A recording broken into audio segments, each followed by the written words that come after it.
하나님의 말씀은 잠언 1장 7절의 말씀입니다.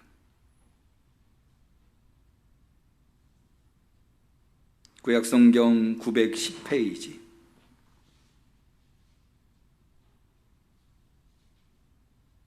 성령 강림절 10번째 주일에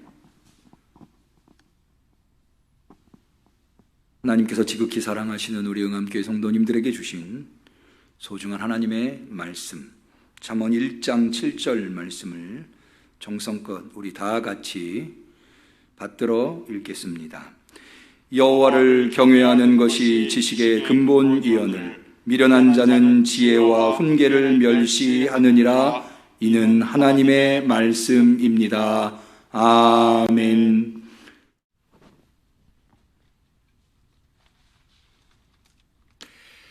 사랑하는 우리 응암교회 성도님들, 한 주간 어떻게 보내셨는지요? 코로나 방역 단계 4단계가 2주 연장됨으로 말미암아 내일이면 우리가 새성전에서 대면 예배를 재개할 수 있을 줄 알았지만 그러지 못하고 8월 8일까지는 오직 비대면으로만 여러분을 만나보게 되었습니다. 그러나 그럼에도 불구하고 하나님에 대한 소망을, 하나님에 대한 믿음을, 하나님에 대한 사랑을 놓지 아니하고 오늘도 변함없이 비대면으로 주님 앞에 나와서 예배드리시는 우리 성도님들에게 하나님께서 그 지극한 사랑과 소망과 믿음을 헤아리시사 이 예배를 통하여 이 어려운 시대를 살아가고 있는 우리 성도들에게 힘과 용기와 기쁨과 평안을 베풀어 주시기를 주님의 이름으로 간절히 축원합니다. 우리는 지금 한 번도 경험해 보지 못한 어려운 시대를 벌써 이태째 살아가고 있습니다. 지난 금요일 날 도쿄올림픽 개막식을 하는데 제가 그 개막식을 좀 유심히 봤습니다. 이때까지 단 한 번도 이렇게 올림픽이 100년의 역사를 가지고 있는데 올림픽이 1년 연기된 적은 한 번도 없다고 합니다. 그만큼 온 인류가 지금 경험하고 있는 어려운 시기입니다. 이 어려운 시기에는 무엇이 우리에게 가장 필요할까요? 어떤 분들은 돈이 필요하다고 이야기하기도 하고 어떤 분들은 건강이 필요하다고 생각하실 수도 있을 겁니다. 또 어떤 분들은 권세가 필요하다고 느끼실 겁니다. 그러나 저는 어려운 시대일수록 더욱더 우리에게 절실히 필요한 것은 그 무엇보다도 지혜가 아닌가 합니다. 돈이 아무리 많아도 지혜가 있으면 그 돈이 독이 되는 경우가 있죠. 아무리 건강해도 지혜가 없으면 그 건강은 금방 훼손됩니다. 권력이 막강하지만 지혜가 없으면 그 권력이 오히려 칼이 되는 경우가 허다합니다. 어려운 시대일수록 더욱더 지혜가 필요합니다.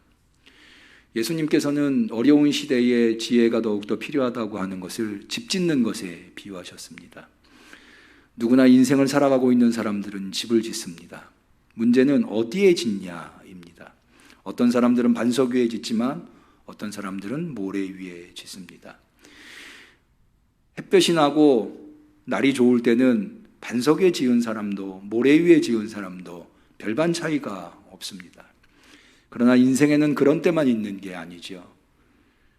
햇빛은 쨍쨍, 모래알은 반짝, 그런 날만 있지 않습니다. 비가 내리고 창수가 나고 지금 중국에서는 1년 동안 내릴 비가 7일 동안 내려서 많은 사람들이 고통을 당하고 있습니다. 또 뉴스를 보니까는 미국에서 캘리포니아 쪽에서는 산불이 걷잡을 수 없이 번져나가서 무려 7곳에 산불이 있어서 많은 사람들이 어려움을 당하고 있더라고요. 인생에는 그렇게 재난과 역경들이 늘 도사리고 있습니다. 그럴 때 이제 모래 위에 지은 집과 반석 위에 지은 집은 차이가 나게 됩니다. 다시 말해서 어려운 때일수록 지혜가 더 돋보인다. 지혜가 더 필요하다. 우리 영암교회 성도님들은 이 어려운 시대에 지혜롭게 삶을 살아가실 수 있기를 축원합니다. 그러면 가장 탁월한 지혜는 무엇일까요? 인류의 역사에는 수많은 지혜들이 있습니다. 인류 문명, 황하 문명, 안데스 문명, 인류 5대 문명이 있지 않습니까? 메소포타미아 문명.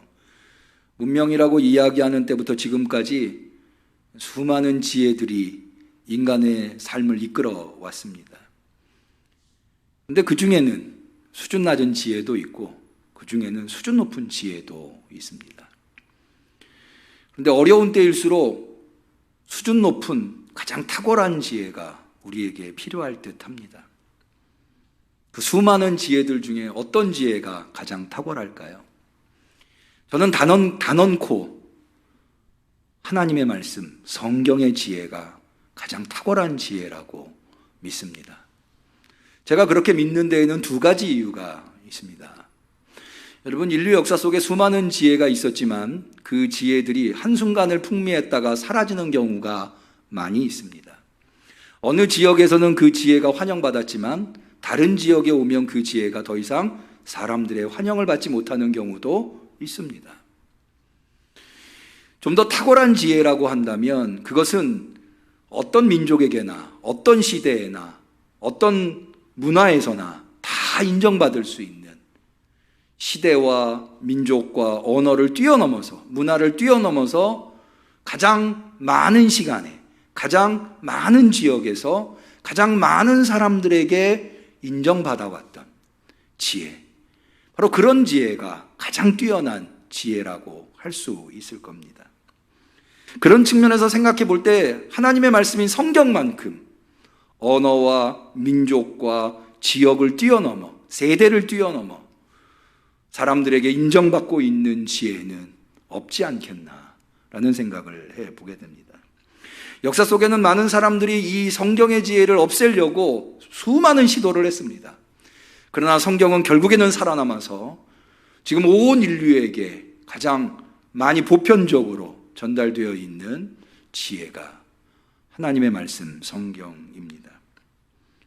성경이 탁월한 지혜라고 하는 것, 가장 탁월한 지혜라고 하는 또 다른 측면은 여러분, 탁월한 지혜일수록 그것은 근본에 대한, 기초에 대한 지혜를 우리에게 주어야 합니다. 근본으로 갈수록, 기초로 갈수록 그 지혜는 모든 사람들에게 필요한 지혜이기 때문입니다. 그런데 성경은 바로 그 근본에 있는 지혜가 무엇인가, 지혜 중에 근본이 무엇인가 라고 하는 것. 좀 과학에 관심이 있으신 분들은 모든 것의 이론, Theory of Everything 이라고 하는 이론을 아마 한 번쯤 들어보셨을 건데, 이게 무슨 이론이냐면요, 여러분, 우리 물리 세계에서, 그러니까 물질, 질량을 가지고 있는 물질 세계에서 물질의 움직임을 파악하기 위한 이론들이 있습니다. 한 번쯤 다 들어보셨을 텐데, 아인슈타인의 상대성 이론, 이런 것들은 다 이 질량을 가지고 있는 물질 세계가 어떻게 움직이는가에 대한 이론입니다. 근데 아인슈타인의 상대성 이론이 적용되지 않는 분야가 있습니다.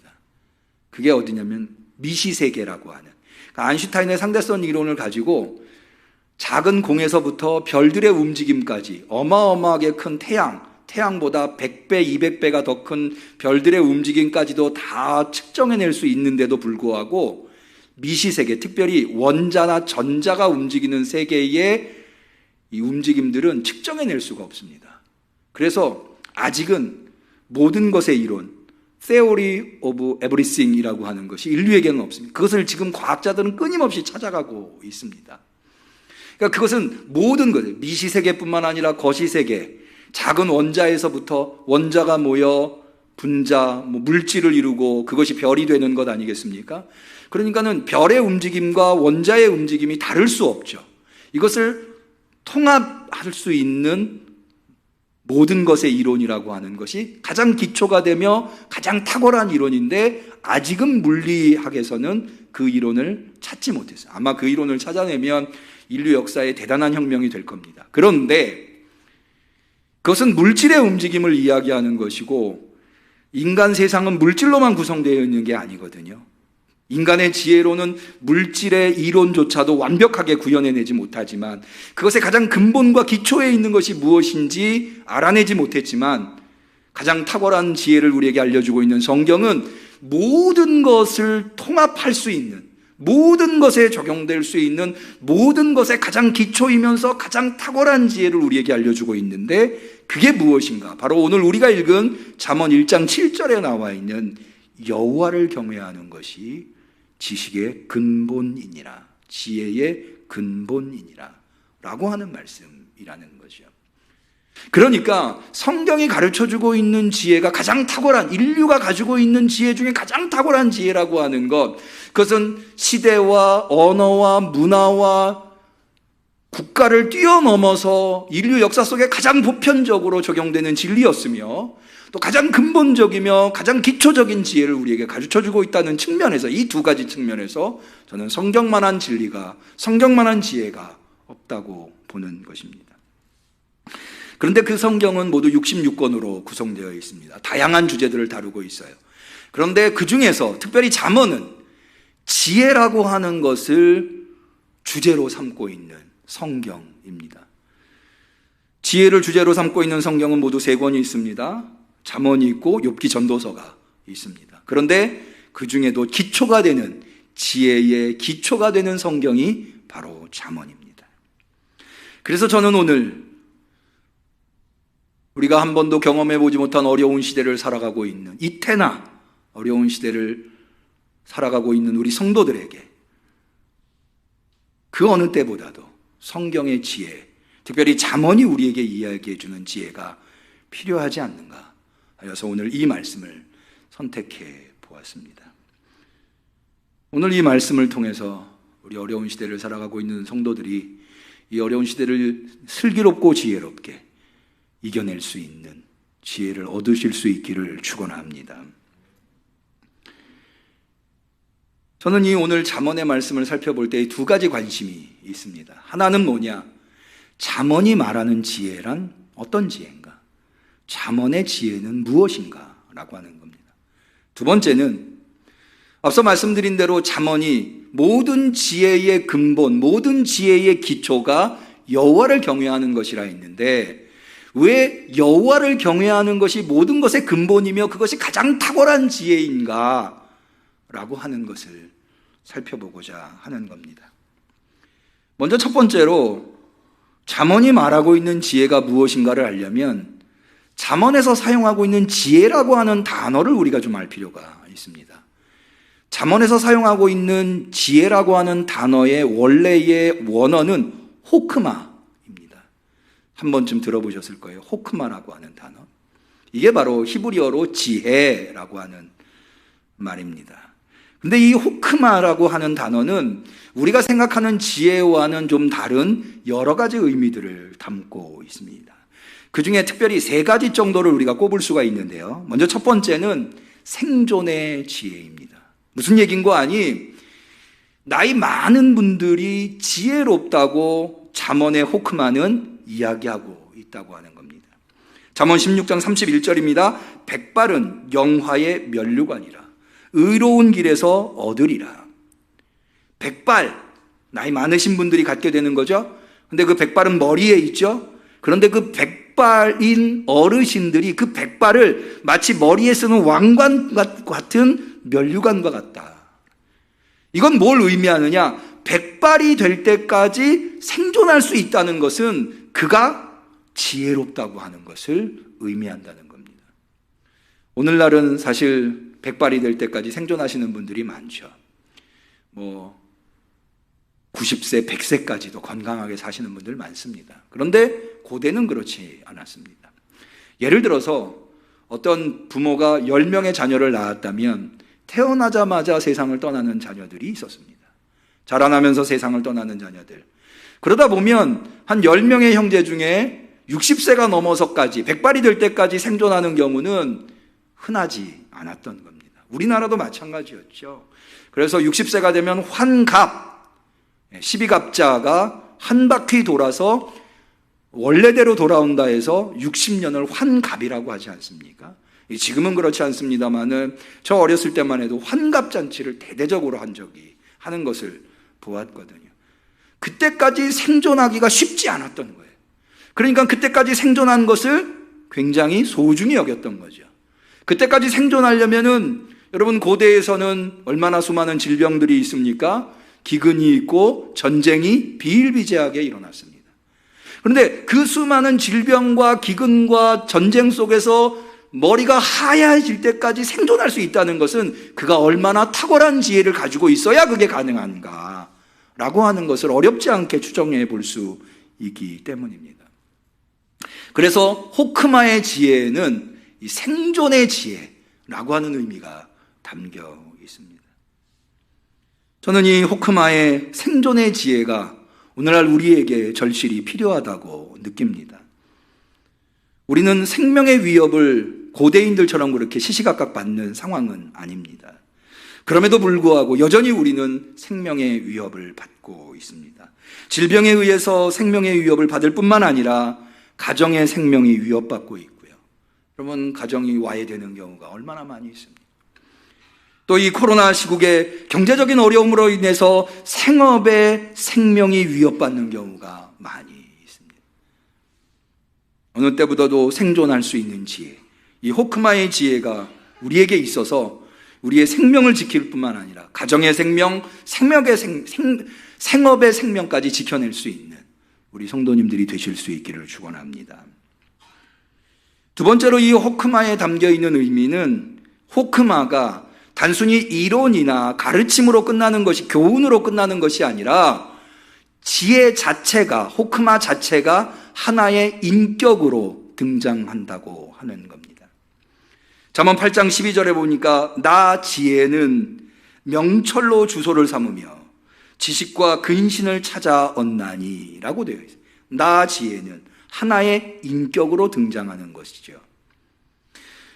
여러분, 오늘 우리가 읽은 본문에도 지혜가 하나의 인격적인 존재로서 우리에게 영향을 미치고 있다고 하는 것, 우리를 이끌어가고 있다고 하는 것을 발견해 볼 수 있습니다. 먼저 우리 4절을 볼까요? 어리석은 자로 슬기롭게 하며 젊은 자에게 지식과 근신함을 주기 위한 것이니. 지혜는 어리석은 자를 슬기롭게 만들어주는 하나의 인격적 존재라고 하는 것을 알 수 있습니다. 어리석은 자만 지혜롭게 만드는 것이 아니라 이미 지혜로운 자도 더 지혜롭게 만들어주는 것이 바로 인격적 지혜가 하는 일입니다. 5절에 보니까 지혜 있는 자는 듣고 학식이 더할 것이요 명철한 자는 모략을 얻을 것이니라 라고 되어 있어서 지혜자가 더 지혜롭게 된다고 하는 것을 알 수 있습니다. 지혜가 인격을 가지고 있다고 하는 것, 잠언 8장 17절은 그것을 분명하게 보여주고 있는데요. 나를 사랑하는 자, 여기 나라고 하는 것은 지혜를 말합니다. 나를 사랑하는 자들이 나의 사랑을 입으며 나를 간절히 찾는 자가 나를 만날 것이니라 라고 해서 지혜가 인격적인 존재로 등장합니다.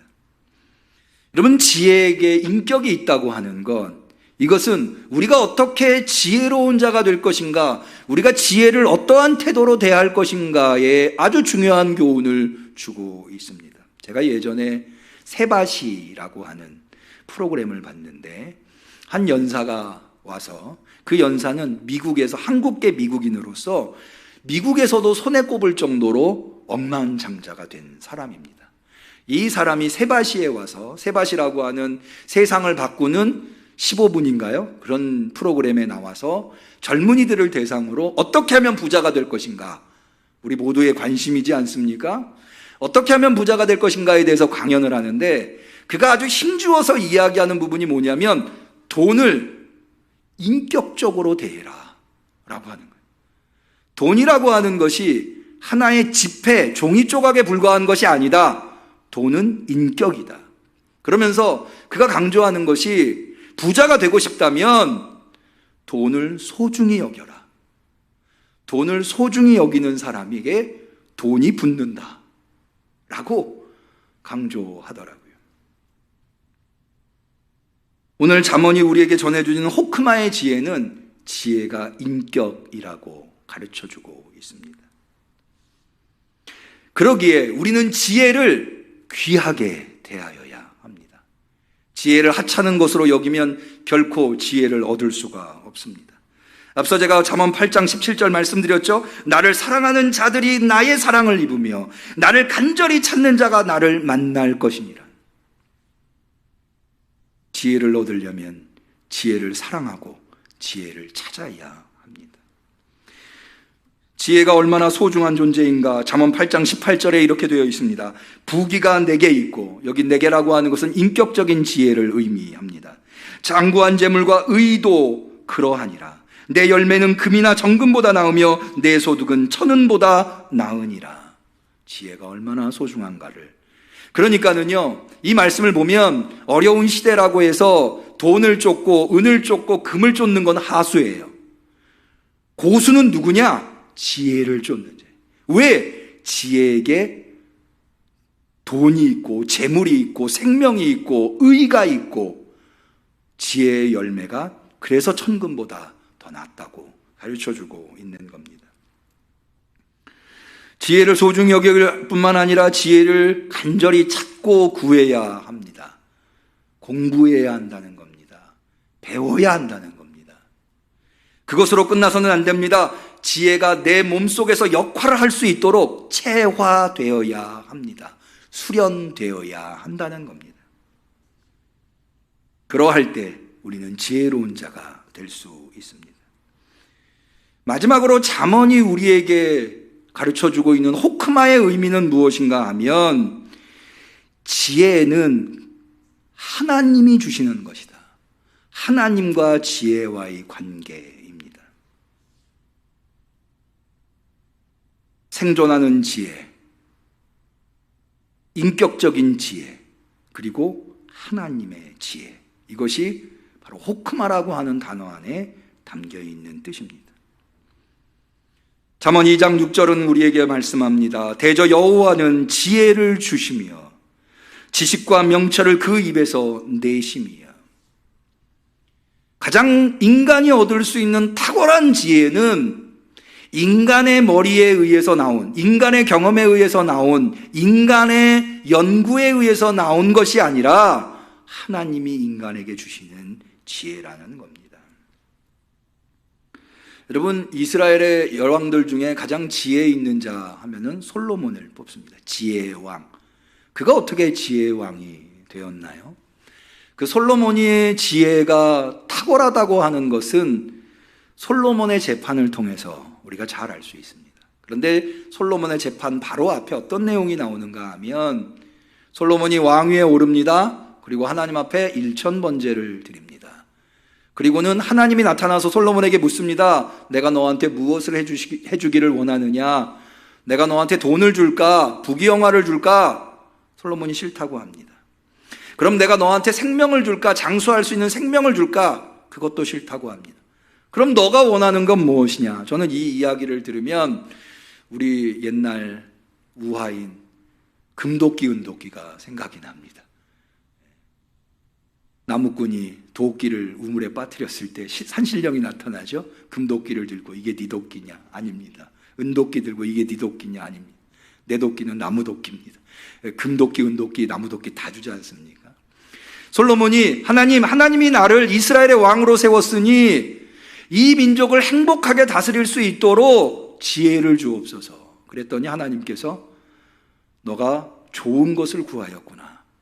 허니 내가 생명도 주고 부귀영화도 주마. 그래서 솔로몬이 지혜의 왕이 되었다는 겁니다. 솔로몬이 얻은 지혜가 얼마나 탁월한 지혜인지 오늘날도 지혜로운 재판 했을 때 첫 번째로 꼽을 수 있는 게 바로 솔로몬의 재판입니다.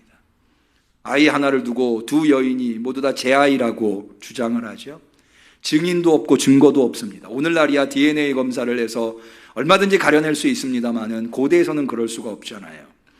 이런 경우의 판결을 뭐라고 이야기하는가 하면 Nobody knows. God only knows. 하나님만이 아신다. 라는 거예요. 이거는 제대로 판결을 내리려면 하나님이 직접 하시는 수밖에 없다. 이렇게 보는 거예요.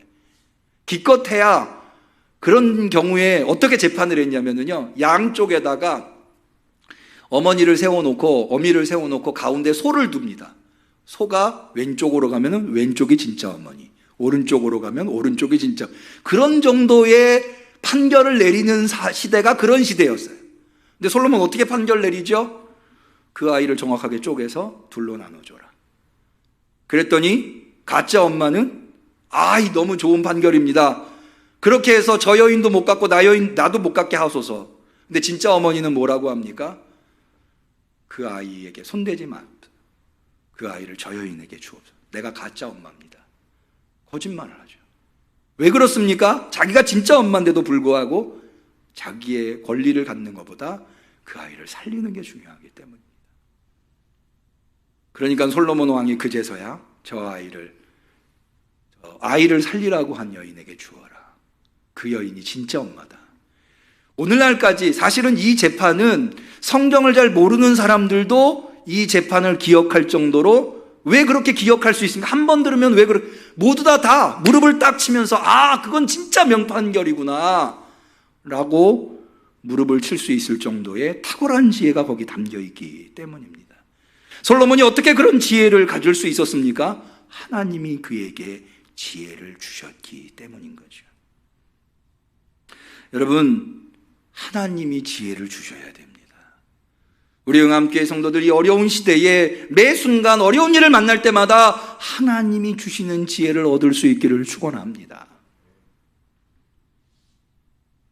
두 번째로, 우리가 처음에 관심을 가졌던 것이, 그러면 왜 잠언은 여호와를 경외하는 것이 가장 근본적이고 가장 탁월하고 가장 수준 높은 지혜라고 말하고 있는가? 어떤 이유에서 우리는 여호와를 경외하는 것이 가장 수준 높은 지혜라고 말할 수 있는가? 그것을 알려면 잠언 안에 있는 이 호크마가 어떻게 발전해 왔는가를 좀 볼 필요가 있습니다. 사실 한순간의 지혜를 이스라엘이 얻은 건 아닙니다. 초창기에 이스라엘이 유목 생활을 할 때는 그렇게 대단한 지혜가 필요치 않았습니다. 그저 속담과 격언과 같은 지혜, 우리식으로 얘기하면 발 없는 말이 천리 간다, 낱말은 새가 듣고 반말은 쥐가 듣는다, 이렇게 짧은 것, 이거는 대단한 공부를 하지 않아도 그냥 일반 사람들도 한 번 들으면 기억할 수 있을 정도의 지혜들입니다. 이런 지혜들은 그렇게 탁월하고 수준 높은 지혜라고는 할 수 없습니다. 인생에 필요한 지혜들인 거죠. 잠언에도 그런 지혜들이 많이 담겨 있습니다. 10장에서 22장, 25장에서 29장까지 주로 솔로몬의 지혜라고 하는 타이틀로 담겨 있습니다. 그런데 그런 지혜들, 그런 단편적인 지혜들만 가지고 있었던 이스라엘이 가나안 땅에 들어와서 왕국을 이룹니다. 왕국에는 왕이 있고 왕은 통치를 해야 합니다. 통치를 하려면 뭐가 필요합니까? 지혜가 필요합니다. 그래서 아주 탁월하고 지혜 있는 자들을 참모로 왕들은 두었는데, 우리는 성경에서 그런 인물들을 어렵지 않게 만날 수 있습니다. 요셉이 그러한 인물이었고, 애굽의 왕 바로 곁에서 바로를 도와준 인물이죠. 다니엘이 그런 인물이었습니다. 그런데 이런 인물들은 그냥 속담 정도 알아서 되는 인물들이 아닙니다. 체계적으로 공부를 받아야, 훈련을 받아야 하고 지식을 쌓아야 했습니다. 이런 사람들이 받는 교육은 주로 어떻게 하면 인간이 인간다운 삶을 살아갈 것인가. 여러분, 우리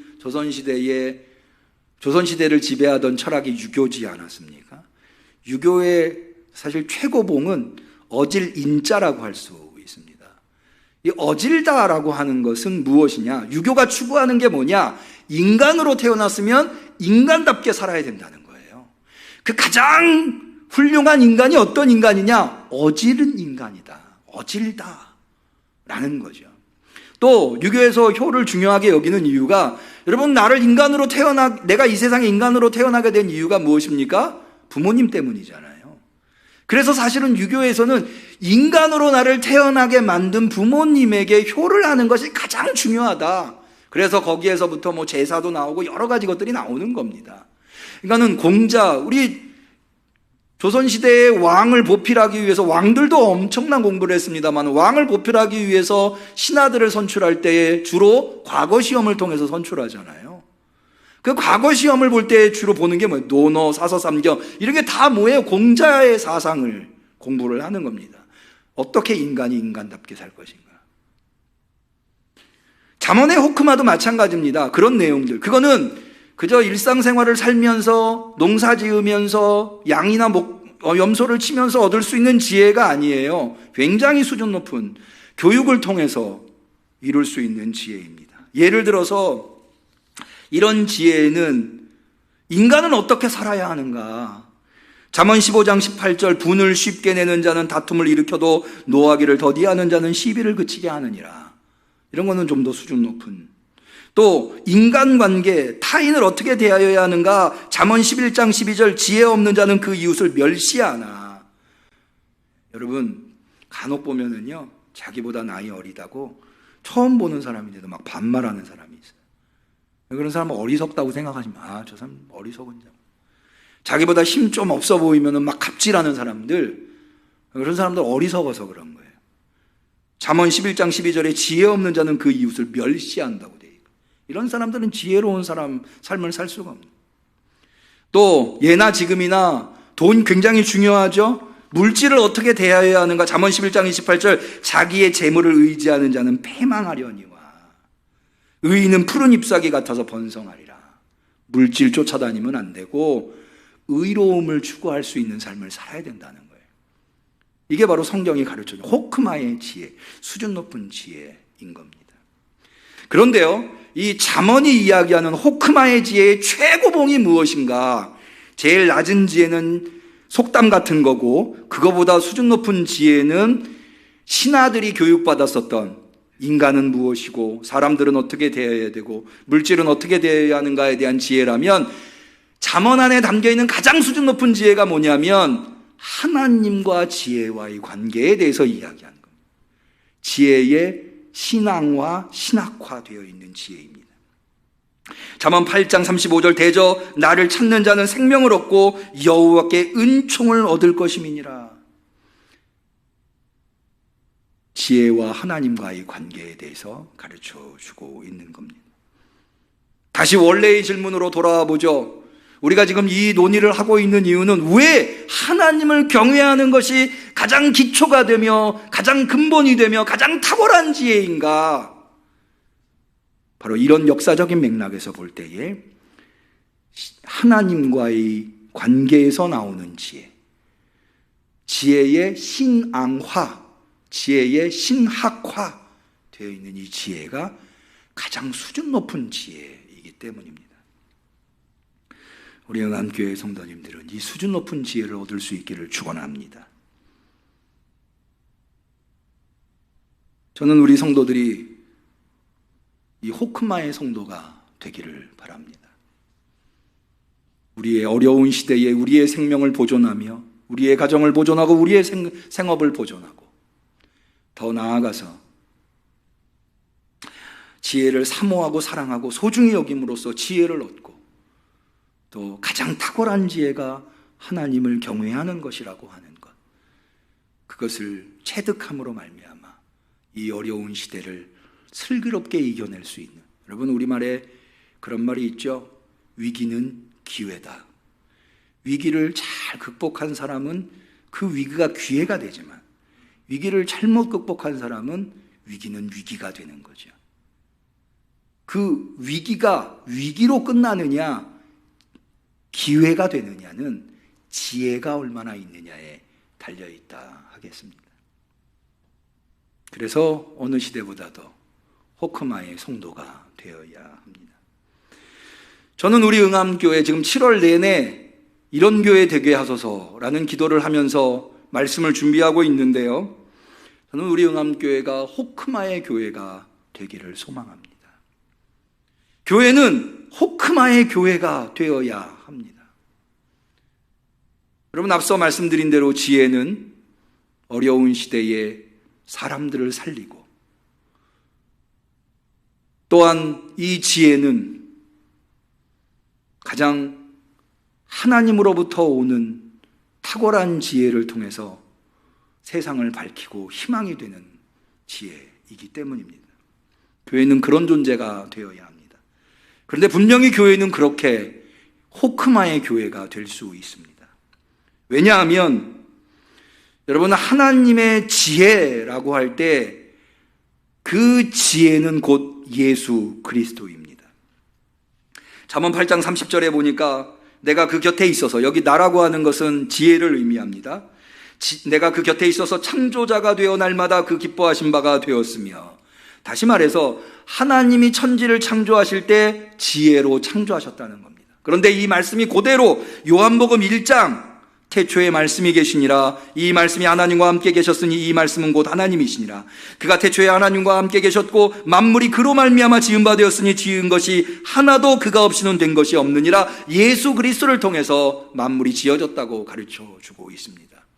잠언에서는 지혜로 하나님이 세상 만물을 만들었다고 되어 있고, 요한복음 1장에는 예수 그리스도로 세상 만물이 만들어졌다고 되어 있으니 이 지혜는 예수 그리스도가 되는 것입니다. 그런데 교회가 무엇입니까? 교회는 예수 그리스도의 몸입니다. 예수님이 지혜라고 한다면 그 지혜는 무엇을 통해서 구현됩니까? 예수님의 몸을 통해서 구현됩니다. 그러므로 그 탁월한 예수 그리스도께서, 하나님의 지혜가 교회를 통해서 이 세상에 구현되는 것입니다. 그래서 우리가 지난주에 살펴본 바대로 골로새서 1장 24절, 교회는 그의 몸이니 만물 안에서 만물을 충만케 하는 자의 충만이니라 라고 하신 말씀이 바로 이런 맥락에서 이해될 수 있는 겁니다.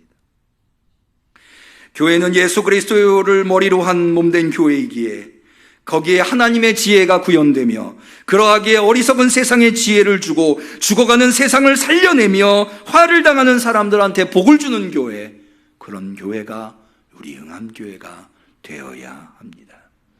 그런 소망을 가지고, 그런 믿음을 가지고 교회를 위해서 기도해 주시는 우리 성도님들이 되시기를 주님의 이름으로 간절히 축원합니다. 기도하겠습니다. 하나님 아버지, 지혜를 사모합니다. 지혜를 주옵소서.